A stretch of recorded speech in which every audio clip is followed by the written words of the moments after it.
உணர்ச்சிகளையே மாற்றக்கூடிய ஒரு பவர் தீர்க்கதரிசிகளுக்கு இருக்கிறது. ஏனென்றால் உங்கள் உணர்வுகள் மாறினால்தான் நீங்கள் அந்த ஐஸ்வர்யத்துக்குள்ளே நீங்கள் என்ன செய்யப்பட முடியும், அனுபவிக்க முடியும்.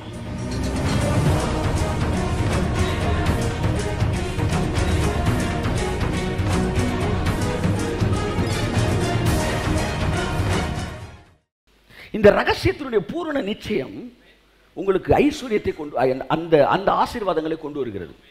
அப்ப உணர்வே உங்களை முழு தைரியத்தோடு செயல்படுத்துகிறது. எது உங்களை முழு தைரியத்தோடு செயல்படுத்துகிறது? சொல்லுங்க சார். ஆமென்.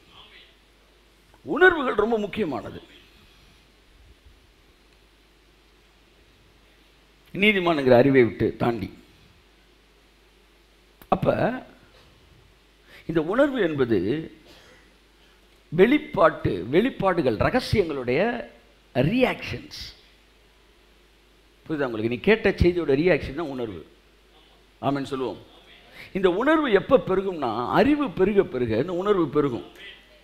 என்னைக்கோ ஒரு செய்தியை கேட்டு நான் நீதிமான் நீங்கள் சொல்கிறத விட நீங்கள் நீதிமான் என்று சொல்லப்படுகிற நூற்றுக்கணக்கான ரெவலேஷன்ஸை கேட்டுக்கிட்டே இருக்கணும். அது நீங்கள் வந்து பாவி என்கிற மனநிலையிலிருந்து உங்களை விடுதலையாக்கும். உங்களை பாவினே ஒருத்தர் உட்காந்து பார்த்துக்கிட்டு பாருங்க, அந்த பார்வையின் கொடுமையிலிருந்து உங்களை விடுதலையாக்கும். இப்போ வந்து எல்லா பிசாசின் தாக்குதலுக்கும் தகர்த்தெறிஞ்சு நீங்கள் நிற்பீங்க. நீங்கள் இங்கே தான் அந்த உணர்வின் பூரண நிச்சயம் வந்த உடனே நீதிமான் சிங்கத்தை போல தைரியமாக இருப்பான். இந்த இடத்துக்கு வரும்போது வெறும் அறிவில் நீங்கள் வர முடியாது, உணர்வில் வர வேண்டும். உணர்விலே வர வேண்டும். அதுக்கு தான் பைபிளை நீங்கள் வாசிக்கும் போது, ஆண்டவரே உங்கள் வெளிப்பாடுகள், வார்த்தைகள் என்னை உணர்வுள்ளவனாக என்ன செய்யட்டும் சொல்கிறாங்க, உணர்வுள்ளவனாக்கும்.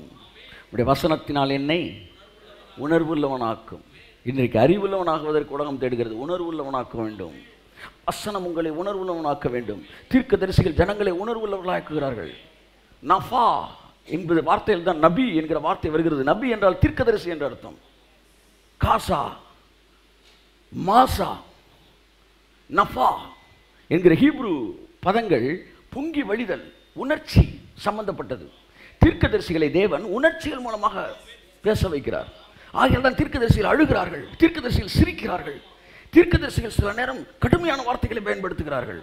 இது எல்லாம் கடுமையானது என்றால் வந்து ஹர்ட் பண்ணுற வார்த்தைகள் இல்லை, ரீகன்ஸ்ட்ரக்ட் பண்ணுகிற வார்த்தைகள். உங்களுக்குள்ள வைராக்கியத்தை எழுப்புகிறார்கள். உணர்ச்சிகளையே மாற்றக்கூடிய ஒரு பவர் தீர்க்கதரிசிகளுக்கு இருக்கிறது. ஏனென்றால் உங்கள் உணர்வுகள் மாறினால்தான் நீங்கள் அந்த ஐஸ்வர்யத்துக்குள்ளே நீங்கள் என்ன செய்யப்பட முடியும், அனுபவிக்க முடியும்.